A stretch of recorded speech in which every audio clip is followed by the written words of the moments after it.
Movie के start में हमें दो लड़कियां दिखाई जाती हैं जिनका नाम कैटी और सलोनी होता है, जो अपने दोस्तों के साथ एंजॉय करते ड्रग्स ले रही होती हैं। अब इसके बाद ये दोनों कैटी के मोम के घर जाते हैं। यहाँ पे हमें पता लगता है कि ये दोनों इको फिट ऑर्गेनिक फॉर्म में काम करने के लिए न्यूयॉर्क जाएंगी, जहाँ सलोन साथ में शॉपिंग करने के लिए बहुत एक्साइटेड है।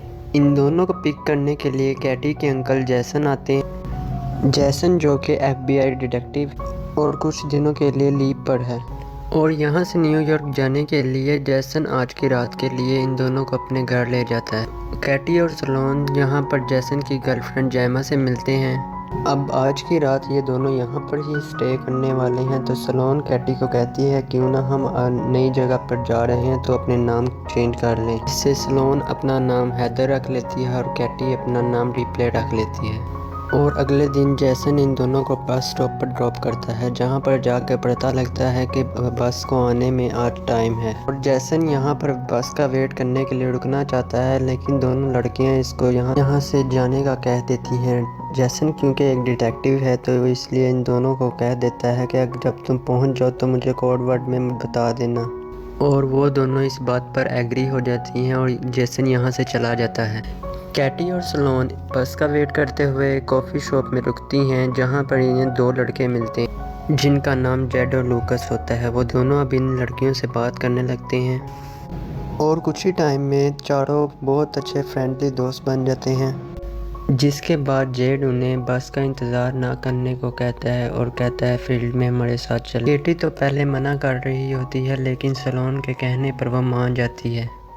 यहाँ पर कैटी और सलोन ने इन्हें अपना नाम हैदर और एप्पली बताया है, जैसा कि उन्होंने पिछली रात डिसाइड किया था। अब ये दोनों कार में बैठ जाते हैं और वहाँ से निकल जाते हैं। कुछ देर रास्ते में चलने के बाद जेड उन्हें अपने घर लेकर आता है, जिसे देखकर कैटी और सलोन परेशान हो जाते हैं। लेकिन यहाँ पर जेड और लूकस की मॉम आ जाती हैं और इन दोनों लड़कियों को चाय पीने के लिए अंदर बुलाती हैं। दोनों लड़कियां अंदर जाकर चाय पीती हैं और साथ में क्रीम पाई खाती हैं, और जल्द ही इन दोनों को महसूस हो जाता है कि इसमें कुछ मिला हुआ है और वो दोनों यहाँ से भागने की कोशिश करती हैं, लेकिन ड्रग्स की वजह से ज़्यादा दूर तक नहीं जा पाती। उसके बाद हमें जंगल में दो कंटेनर दिखाए जाते हैं जिनके अंदर कैटी और सलोन होती हैं। तो कैटी और सलोन वहाँ से बाहर निकल हेल्प के लिए काफ़ी कोशिश करती हैं, तो जेड यहाँ पर आके कहता है इसका तुम्हें कोई फ़ायदा नहीं होना। इसके बाद यहाँ पर इनका लीडर बोरस आता है, जिसको इन दोनों के फ़ोन से पता चल जाता है कि इन दोनों ने अपने नाम गलत बताए हैं। जिसके बाद वो इन दोनों से इनका रियल नेम पूछता है। कैटी के फ़ोन पर इसके अंकल जैसन का मैसेज आया है, जिस पर बोरस उससे रिप्लाई करने वाला था, लेकिन वो देखता है कि जब लास्ट में मैसेज किया गया था तो उस पर एप्पल लिखा था। जो देखकर जैसन जब मैसेज लिखता है तो उसके लास्ट में एप्पल लिखता है। अब इसके बाद में इन दोनों लड़कियों को नहाने के लिए कहा जाता है, मगर इतने में ही यहाँ पर पुलिस आ जाती है। कैटी और सलोन इस पुलिस के पीछे छुप जाती हैं और बाद में पता चलता है कि वो से मिला हुआ है, और फिर वो पुलिस वाला कैटी को कंटेनर में लेकर जाता है और उसके साथ बुरी तरह रेप करता है। इधर जेमा को जैसन के फ़ोन पर कैटी का मैसेज रिसीव होता है, मगर जैसन जब मैसेज में लास्ट में एप्पल कोड देखता है तो उसे शक हो जाता है, क्योंकि उसने कैटी को हर बार अलग कोड इस्तेमाल करने को कहा था। इधर जंगल में दूसरी तरफ एक और शख्स दिखाया जाता है जो कि सलोन को पसंद करता है और उसे अपने साथ कंटेनर में ले जाता है, जहाँ पर सलोन अपने आप को बचाने के लिए उस पर थूक देती है, लेकिन वो इसके बाद इसके पेट पर सिगरेट लगाता है और के साथ बेरहमी से रेप करता है। अब इसके कुछ देर बाद एक पिग मांस वाला शख्स आता है जो डरावनी सी आवाज़ निकालता है और इसके बाद सलोन को अपने साथ लेकर कंटेनर में जाता है, और इसके बाद फिर वही होता है। इन सब से सलोन डर गई होती है। इसके बाद जैसन पुलिस स्टेशन में रिपोर्ट करवाने जाता है और हम वहाँ देखते हैं कि वहाँ वही पुलिस वाला होता है जिसने कैटी के साथ रेप किया था, जिसे जैसन सलोन और कैटी के बारे में बताता है और उसकी रिपोर्ट करवा कर उसे चला जाता है।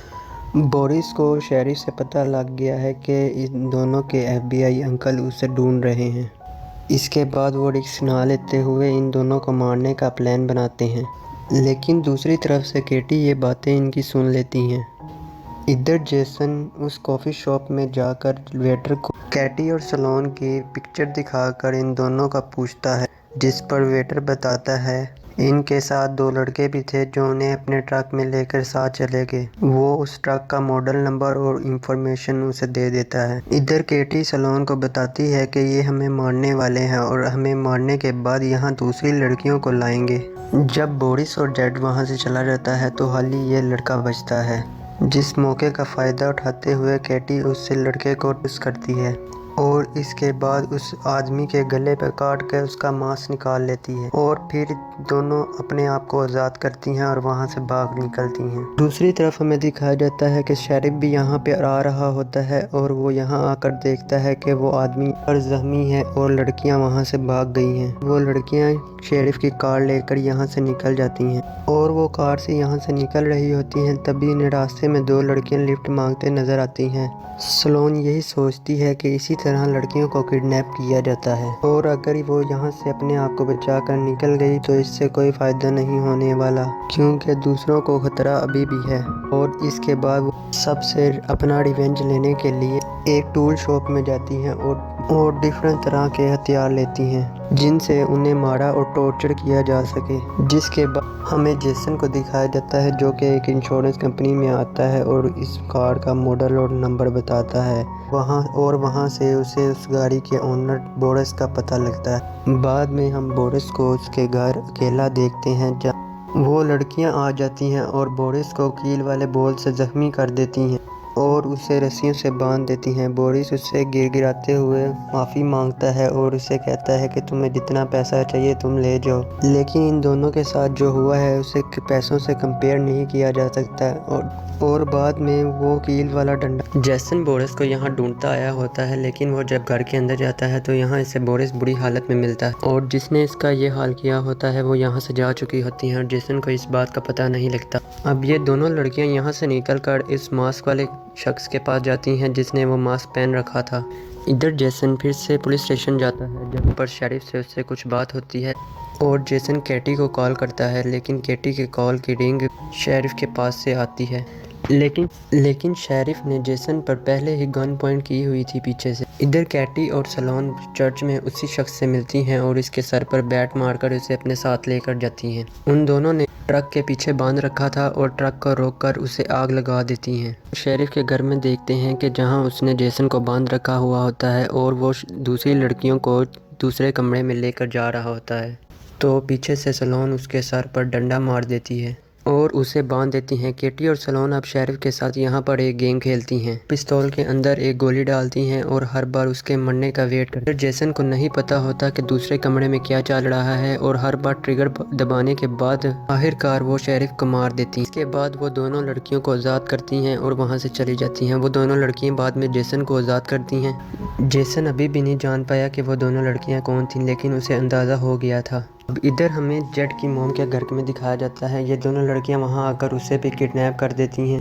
और उसके बेटे लूकस को उसकी मोम के सामने रखती हैं। लूकस को उसकी मोम के सामने पहले टॉर्चर करती हैं और बाद में उसके सामने ही उसे मार देती हैं और फिर उसकी मोम को भी मार देती हैं। अब इसके बाद सीन शिफ्ट होता है और हमें जेसन के घर पे दिखाया जाता है और यहाँ पर दोनों लड़कियाँ भी आती हैं, लेकिन इन दोनों की सिचुएशन को देख कर लगता नहीं कि यहाँ कुछ हुआ था। और फिर वो दोनों लड़कियाँ न्यूयॉर्क के लिए निकलती हैं। इन दोनों को रास्ते में एयरपोर्ट पर वो उसी तरह फॉर्म वाला एक शख्स मिलता है और वो उससे मिलती हैं और यहाँ पर मूवी ख़त्म हो जाती है।